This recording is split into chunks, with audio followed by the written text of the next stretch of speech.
Olá pessoal, meu nome é Fabiano. Estou aqui para apresentar para vocês um curso para Git para iniciantes.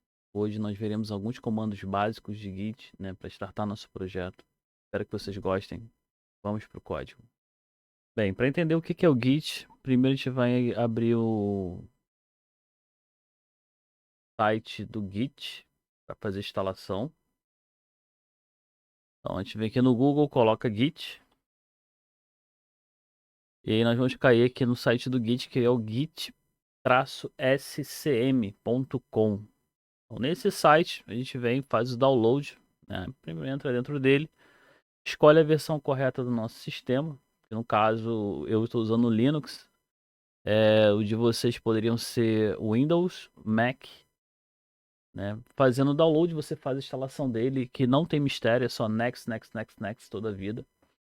Instalando ele no sistema, uma forma de você verificar se foi instalado ou não, é abrindo o terminal, né, o console, e digitar a palavra Git. Então, no meu caso aqui, como estou usando o Linux, eu vou abrir o terminal, a janelinha aqui, e digito a palavra Git. Deixa eu dar um Ctrl mais aqui, para vocês poderem visualizar. Digito a palavra Git e aperto Enter. Então, se eu tenho ele instalado, ele vai listar os comandos básicos aqui do Git, para que você possa estar verificando, né, se foi instalado ou não no teu sistema. Por exemplo, ó, Git status.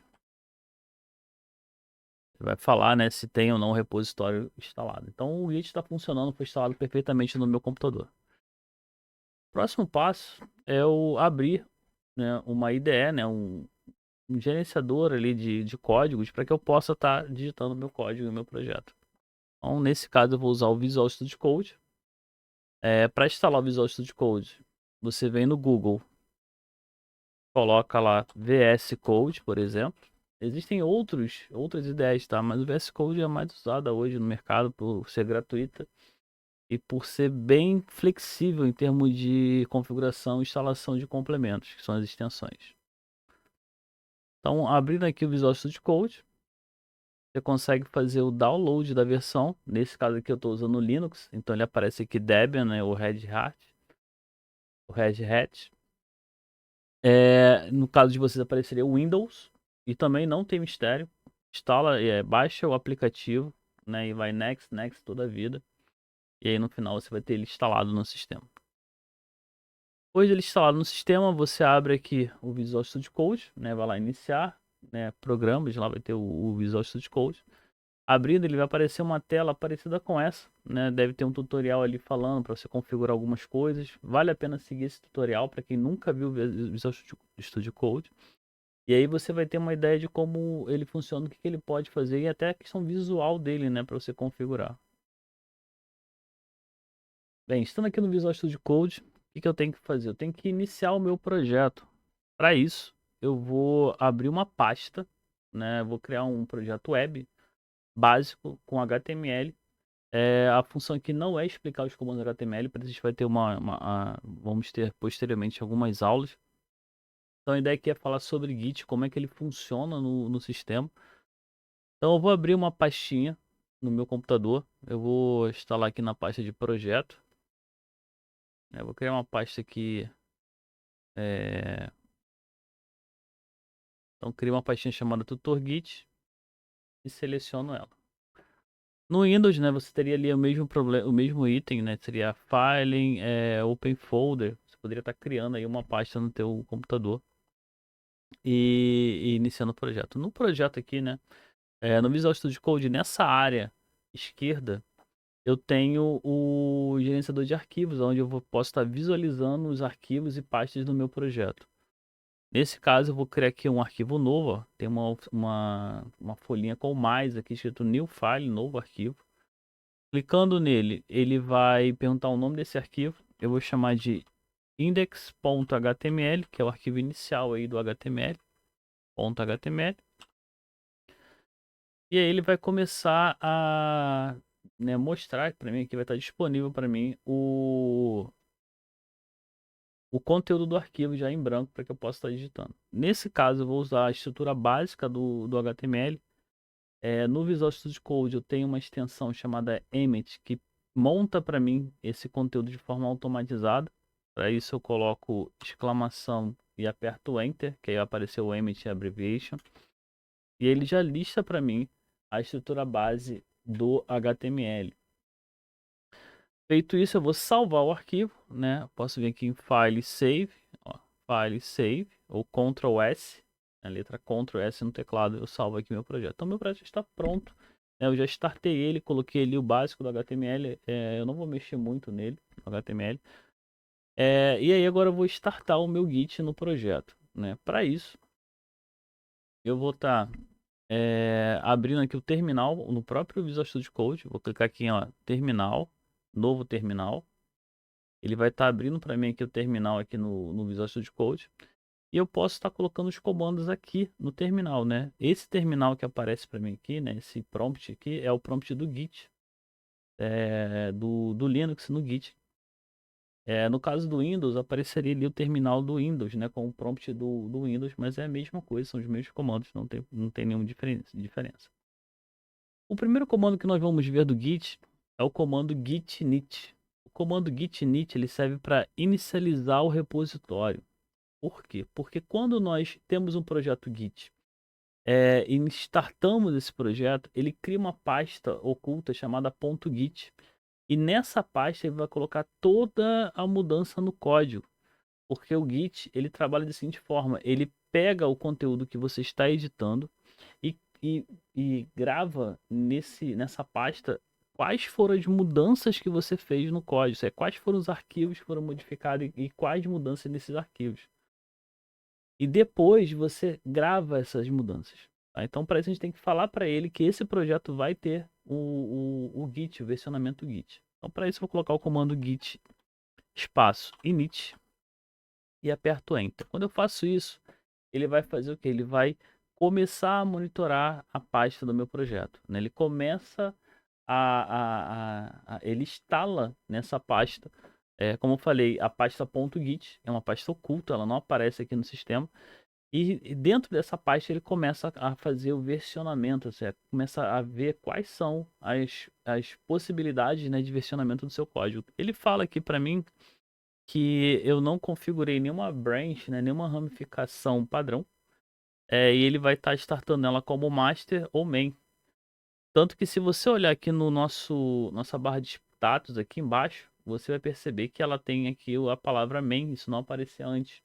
Por quê? Porque o Visual Studio Code ele tem suporte ao Git, né? Então, quando nós começamos um projeto e colocamos ali o Git, ele vai sempre estar listando aqui nesse cantinho aqui esquerdo, né, inferior esquerdo, como o nosso projeto Git está em andamento, né?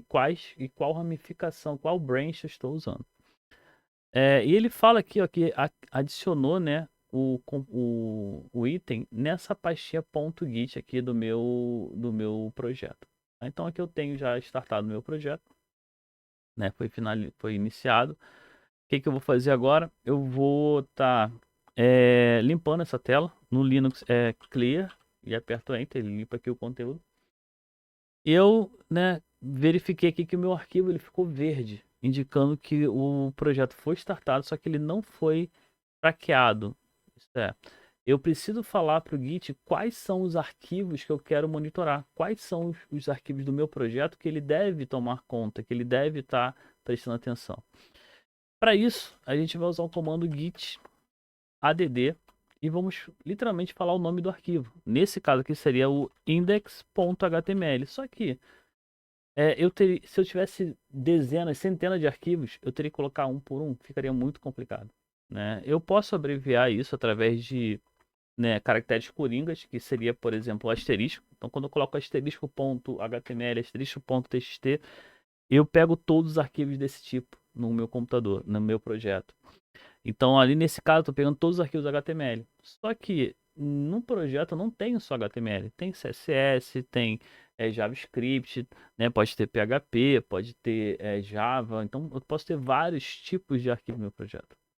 Então, se eu colocar um ponto, né, add, git add ponto, eu vou estar adicionando todos os arquivos dessa pasta no versionamento, né? Ali na área de stage, na área de preparação para versionamento. Então, quando eu coloco git add espaço ponto, eu peço para ele adicionar todos os arquivos. Vou apertar Enter aqui, ele vai adicionar todos os arquivos no meu projeto. Aqui você repara que ele já fala que indexou, que adicionou esse arquivo, né, no versionamento, né, que está pronto para poder trabalhar.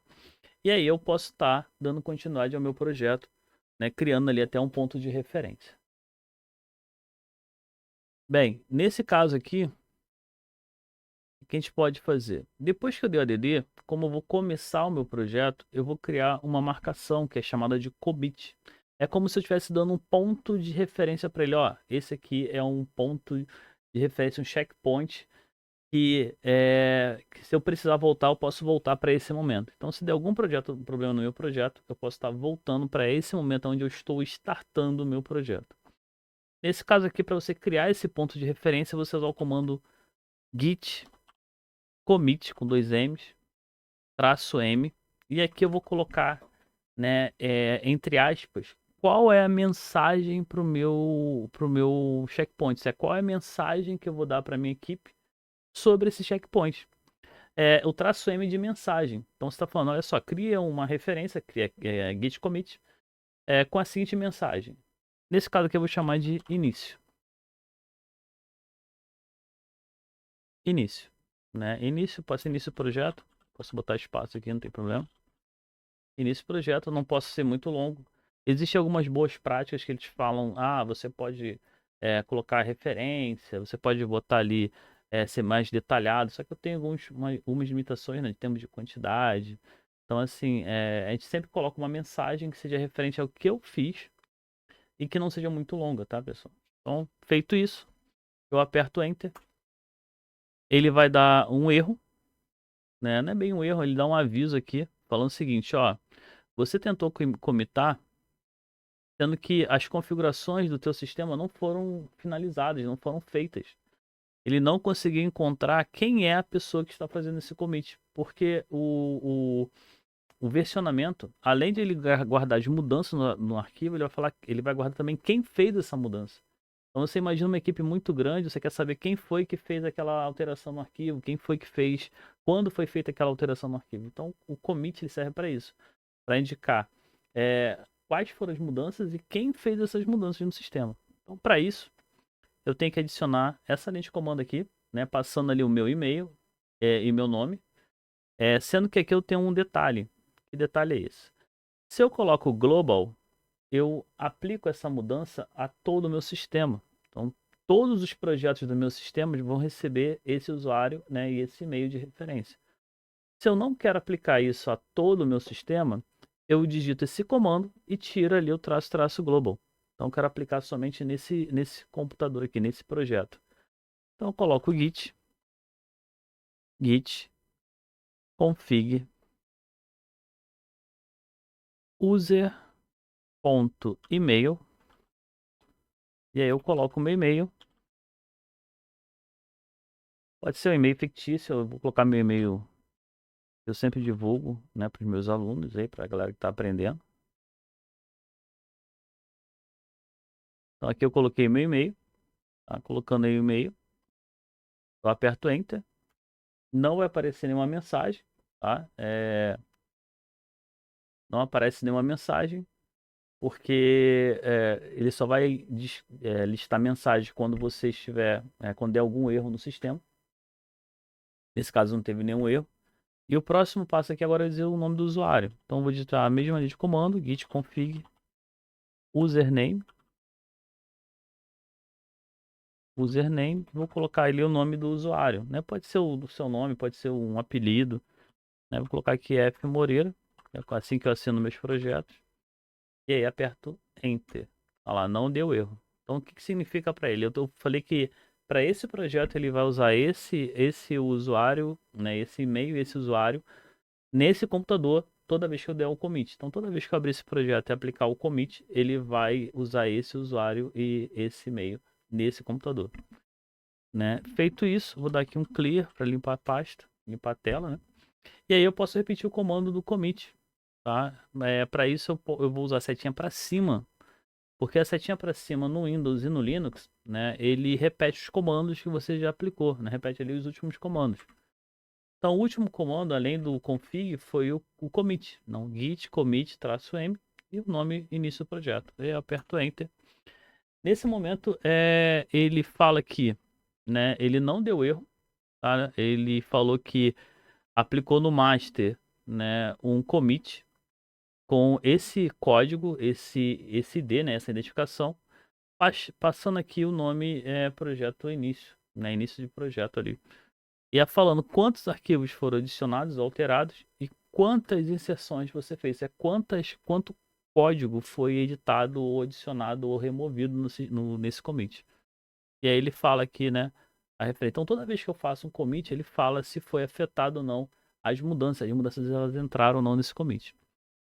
E um item que você vai reparar é que a cor do arquivo mudou. Ele voltou a lá, né, ao formato inicial, a cor inicial, que seria, né, a cor padrão dele, branca, né, que é a cor que assim, a cor que foi dada no início do projeto. Por quê? Porque não tem nenhuma mudança, nenhuma alteração nesse arquivo, tá? Bem, feito isso, eu posso estar, né, editando aqui o meu arquivo, posso estar colocando ali as mudanças. E depois, né, que eu terminar essas mudanças, eu vou estar adicionando mais um commit aí no código. Então aqui estou aqui no meu projeto. Eu vou fazer o seguinte, eu vou estar criando aqui um título, colocar aqui um H1 no HTML, ele cria um título no sistema. Que aí eu vou colocar aqui modelo para Git, né? Um teste, né? Criei aqui uma frase, salvei o arquivo. Salvei o arquivo, o que vai acontecer? Você vai perceber algumas coisas na tela. A primeira é que o arquivo ele está com a letra M aqui ao lado, ele mudou de cor, indicando que o arquivo foi modificado. Quer dizer que esse arquivo no meu projeto ele foi alterado, alguém modificou ele. E também na linha que foi digitada no sistema, ela ficou com uma marcação azul, né? Indicando que essa linha foi inserida, né? Que foi adicionado, né? Que foi alterada ali informações. Então toda vez que você altera o seu código, o Git ele vai estar marcando, né? Vai estar passando para o VS Code quais são as linhas que foram alteradas. Então você vai ter sempre uma marcação visual aqui na linha. Isso facilita muito em um projeto muito grande. Então você tem lá um projeto que tem 500 linhas. Você quer saber quais são as linhas que foram alteradas, você vai ter essa marcação aqui ao lado, né, de cores, né? Pode ser verde, pode ser azul, pode ser vermelha, dependendo da ação que você fez. Você está modificando, está inserindo, está alterando. E ela também aparece aqui no minimapa da IDE. Então, quando você tem aqui uma alteração, você consegue ver em qual parte do código foi alterada através dessa marcação aqui azul, verde. Então fica fácil você poder deslocar ali no código, né? Então fiz mais uma alteração aqui. Digamos que eu terminei, né? Terminei minha tarefa, né? Vou para casa, já acabou tudo. E vou adicionar aqui mais uma marcação falando que eu coloquei um título no sistema. Então eu venho aqui, coloco o comando git add, ponto. Toda vez que eu vou fazer um commit, é interessante você adicionar os arquivos no stage, que é na área de preparativo para o commit. Então aí você aperta Enter, né? Ele vai adicionar esses arquivos no stage, né? Tá aqui, ó, modificado, indexado. E agora você vai dar o commit, git commit -m, e aí você coloca a mensagem para sua equipe sobre essa mudança, né? Título do projeto. E aí você vai e aperta Enter. Olha lá, ele fez mais uma alteração no arquivo, mais uma inserção e mais um delete, porque eu apaguei ali alguma linha, alguma coisa no meu arquivo. Então aqui apareceu quais foram as mudanças que entraram nessa versão.